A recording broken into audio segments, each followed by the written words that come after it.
Okay. Colonel, salamat gid sa imong nga tiyempo subong nga aga. Happy New Year too. Salamat gid for waiting. Kag-live ikaw subong sa programa Iloilo Today sang DYRP Live Radio, Colonel Solis, sir. Sir, unahon ko mangkot sa imo. Kamusta ang assessment sang Regional Command regarding sa New Year's Eve celebration and New Year celebration naton diri sa may Western Visayas, Colonel Solis, sir? So far, Sir Mike, no, generally peaceful ang pagsugalaw naton sa New Year diri sa Western Visayas. Kung lantaw naton base sa aton nga data, kapasalamat kita, it's because nga downward trend, no, ang aton nga mga crime incidents. From December 16, 2024 to January 1, 2025, naka-record kita sa 907 incidents region-wide. And compared sa last year of the same period, may ara sang 1,264 incidents. Okay. So, nagnubo kita sang 357 incidents or equivalent sa 28.24%. Okay. And sa ato naman nga 8 focus crimes nga amoy ni ang murder, homicide, physical injury, robbery, theft, motor napping, and rape, and carnapping of motor vehicles. Okay. So, nagnubo man kita, no? Naka-record kita sang 54 incidents compared to the same period last year nga may ara 176. So, ang ginubo, Sir Mike, is 122 incidents. Okay. Or equivalent to 69.32%. Okay. Oo. So mayo ina Colonel Solis, no, kay nagnubo ang aton nga crime rate, no, as you have reported diri sa may Western Visayas nga area. May mga cases kita sa nga biktima sa nga stray bullet within sa period nga nag-celebrate kita sa New Year sa bilog ng Western Visayas, Colonel Solis, sir? Sir Mike, may reported, no, nga may mga recoveries kita ng stray bullet, pero kapasalamat kita, no, nga wala man sang may napilasan, no. May ara kita isa dira sa Iloilo City, specifically dira sa may Lapos, may isa dira sa Pavia, and may isa kita sa Alimudjan, no. Ini nakita nila ang bala naglusot sa ilang bubong, no, na-recover nila sila sulod sang balay. And kapasalamat kita, no, nga wala sang may napilasan sa tatlo sini ka insidente. Okay. Why sa mga pulis nga na-involve within sa Region 6 sa mga crimes, Colonel Solis, sir? So far, Sir Mike, no, last December 25, may isa kita dito ka pulis nga involved sa isa ka kinagamo dito sa Pulo Pandan, no. Pero na-file naman naton sang kaso, no, ang ato nga pulis kung sa diin na dahil na injured man siya, nasa hospital arrest siya. And in relation niya sa pulis naton nga, for example, nagpinalupok sang iyang armas nga wala man sang rason, no, wala kita sang record diri sa Western Visayas sa pagsaulog naton sang New Year. Okay, may mga negligence nga mga na-involve ang pulis naton, most especially ang mga hepe within sa area sang Western Visayas nga na-monitor naton just lately in relation man sa season sang Christmas, Colonel Solis? So far, Sir Mike, no, na-supervise man sang maayo sang aton nga mga unit commanders ang ilang mga PNP personnel, and natungdan man nila ang ilang trabaho, no. So isa man nila ka factor kunya in a downward trend, no, ang aton nga crimes nga na record for this Yuletide season, considering man sang aton nga deployment. It's because nga ang every area may ara peculiarity, so nagadepende sa ila area ang deployment sa aton mga kapulisan. But wala man aton ginaako nga aton lang tanan ini. Ini tanan na collective effort nato na Sir Mike nga nagnubo ang aton na record nga crime incident sa pagsugalaw naton sa New Year, and nangin peaceful ang pag-celebrate naton sa New Year diri sa Western Visayas. Okay. So we commend all the members ng PNP, no, kag tanan-tanan nga may function sa sining pagnubo sa aton nga crime rate, no, as we celebrate the Christmas and of course the New Year, Colonel Solis. This is a collective effort sang tanan-tanan, no. Nagapasalamat kita sa presensya sang aton nga mga pulis nga nagkulaw bugtaw man, no, para matigayon ini tanan-tanan nga we declare right now nga generally peaceful ang aton nga Christmas season kag nga aton nga New Year's Eve celebration, Colonel Solis, sir. Yes, Sir Mike, no. Nagapasalamat kita, no, under sa leadership sa aton nga Regional Director Police Brigadier General Jack L. Wangki. Salamat kita sa serbisyo sa aton mga kapulisan. But of course, kapasalamat man kita, no, sa inyo sa media, sa inyo massive nga information drive kung sa diin ginapahibalo ang membro sa komunidad kung ano ang mga pwede na himuon para malikawan ang injury, malikawan ang tinagamo, makalikawan ang aksidente during sa pagsugalaw sa New Year, and kung ano mga dapat himuon para maging peaceful, joyful, no, kang pagsugalaw naton sa New Year. So tanan ini madamo gid ang nabulig sa media. It's because nga sa kasulok-sulukan, no, babatian ka mo, Sir Mike. Yes, oo.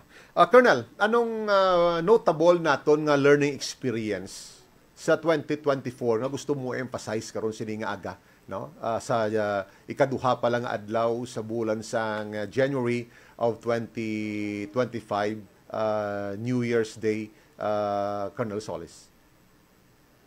Sir Mike, no, ang gusto gid nato, no, for example, sa mga firecrackers nato, no, nag-effort kita sa pag-confiscate, and may ara gihapon nga during sang December, no, may gabaligya gihapon sa mga prohibited, no. So ang aton dira is dapat sundon nila kung anong mga polisiya nga dapat, and magpatronize na kita sa mga authorized, no, and para malikawan ang mga firecracker related injury, pwede kita maka-resort sa mga alternative like turutot and other items nga maka-create ng sound pero hindi maka-cause ng injury. And on the other side, no, sa part naman naton sa PNP, we will be intensifying pagid ang aton nga effort para mapaluntad ang kalinong kakatawhay diri sa Western Visayas.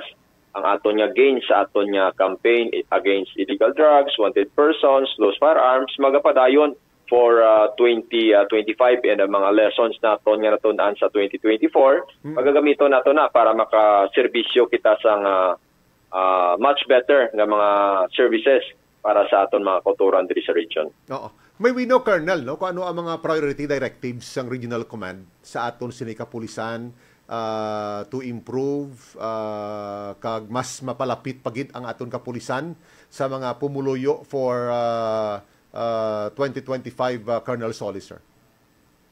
Sir Mike, no, ang direktiba sa aton nga leadership, no, Police Brigadier General Jack L. Wangki, dapat ang aton mga kapulisan hindi dapat ma-involve sa kung ano nga mga illegal activities, no.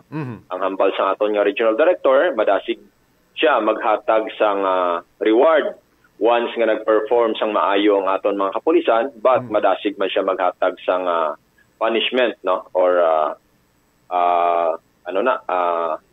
desisyon sa mga cases ang aton mga kapulisan once nga makasala sila. So hindi gid magpangduha-duha nga maghatag sang sanction ang aton regional director sa mga kapulisan naton. And second, ang aton nga effort against criminality will be intensified, and of course we will ensure ang aton nga mga upcoming festivities, no, we are aiming zero major incident like yung mga upcoming major festivities naton sa mga provinces and cities, and also ang upcoming elections, no. Kabay nga ang gusto gid nato na isa ka mangin successful and malinong ang upcoming May 2025 midterm elections. Okay. Yes, Colonel, kag isa pa, no, based naman niya sa amon experience bala sa media, sa amon nga pag-communicate sa mga police stations nga may mga nagkalahinabo nga mga criminalities, and then magakuha kami sa mga informations para sila sa update man, no, sa mga tagpalamati namon sa mga respective stations namon, no. Gusto namon ipalabot ini sa imo nga nga observation namon nga there are police stations within diri sa aton, most especially, no, sa Panay, nga kung kaisa magtawag kami hindi available ang data kay ang investigador way pa ka balik no but silingon nga do siya lang gid ang may deber nga maghatag sang information kag wala na sang iban kag hindi makahatag ang police station kung wala sila sa police station. May mga may mga bintaha man ini no kag of course nagasunod man kita sa protocol sa police station kay manti that's part sa sistema man niya sa police station pero kung aton nga lantawon do kabudlay bala mag-rationalize sa mga sitwasyon nga pareho sini nga waay sang second person nga pwede makasabat kung waay ang investigador o kung waay ang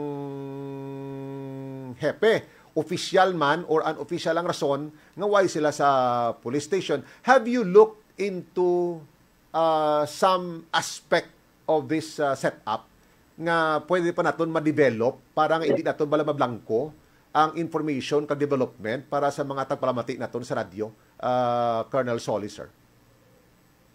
Sir Mike, no, it boils down to leadership, no? Okay. It's because nga responsibility na siya sa aton nga Chief of Police, no? For example, biskan diin pa na ang Chief of Police, dapat naibaluan niya kung anong kilinabo sa iya area of responsibility. Okay. Much more kung may isa ka insidente. Biskan Yes. ara pa na siya kapi-kapi sa isa ka molda, kung mag-interview ang media, dapat naibaluan niya kag sabton niya ina, no? No. And so it boils down to leadership, Sir Mike, no? And kung may ara man nga mga kapulisan kita, rest assured nga iga-remind naton sila, no? And also I will be helping man nga ma-remind ang aton mga kapulisan para pag may mga query ang mga friends naton from the media and kung may mga pamangkot regarding sa mga incidents, accomplishments, so dapat pagasabto nila ina. Okay. And always man na naton gina-remind sila, no? Pero amo na gani ang balmo, there are some gid nga medyo kung kaisa budlay gid ko an information. Pero Sir Mike, much better nga kung magtawag sa police station, directly tawagan gid ang aton nga Chief of Police kay ila na primary responsibility nga sabton ang friend naton sa media and maghatag sang details. And kung hindi, dapat maghatag siya ng alternate person, no? For example, ang iyang deputy or the investigator and ang ini nga deputy or investigator dapat will burst, no? Kag naibaluan niya what really happened kag masabat niya ang mga friend nato sa media nga nagkakandak sa interview. Yes, but silingon, Colonel, everybody, ilubinigit ang mga key personnels sa isa ka police station, dapat well-versed sila sa nagkakatabo sa ilang police station, most especially sa mga crimes nga na-record sa ilang area of responsibility. Amo inambot mo silingon, Colonel Solis, sir? Isay na, Sir Mike, no? Pero when it comes to interview, ang pwede maghambal sa police station is the unit commander mo, ang chief of police. Pero ang mga hambal ko, kung hindi siya available, pwede niya na i-delegate sa iyang deputy or i-allow niyang iyang investigator nga magsabat sa query naton sa media. Okay. And na-experience man na naton, Sir Mike, no? Nga nag-chief of police kita sa una, para kita sa ground. Muna ganing hambal ko kay nang anywhere you are, biskan wala ka sa police station mo, dapat naibaluan mo kung ano ang nakilinabo sa imo area. Much more kung may insidente, dapat naibaluan mo na. And once nga mag-interview sa imong media, biskan diin ka pa na, dapat sabton mo gina. It's because dala na sa imo responsibility bilang isa ka unit commander. Sige, salamat Colonel, no, nga explanation. Kag why man mo ginalantaw ini nga negative nga mga development. Actually kinatala ginalantaw ta ini nga challenge, no, sa aton profesyon, no? Kamo nga pulis, kami man niya sa radyo. Nabalaaman naton nga kumbaga we're doing a symbiotic relationship kada adlaw, no? Hindi kami maka-function maayo sa amon trabaho as media man, as journalist kung wala man kamo nga mga amigo namon nga mga pulis butsi dingon kada adlaw yo of the night kita, no? Sa mga krimen kag mga balita nga nagakalatabo sa aton palibot, Colonel Solis. Yes, Sir Mike, no? It's because nga syempre ara ang kamo or friend naton sa media nga nagapalabot sa aton nga mga accomplishments, sa aton nga mga programa, no? Para may baluan sa aton nga mga kauturan. And of course, during may mga insidente, syempre the same man na siya, dapat makatag kita sa details nga kinahanglanon para makahatag man na update no sa aton nga mga kauturan ang aton nga friends sa media.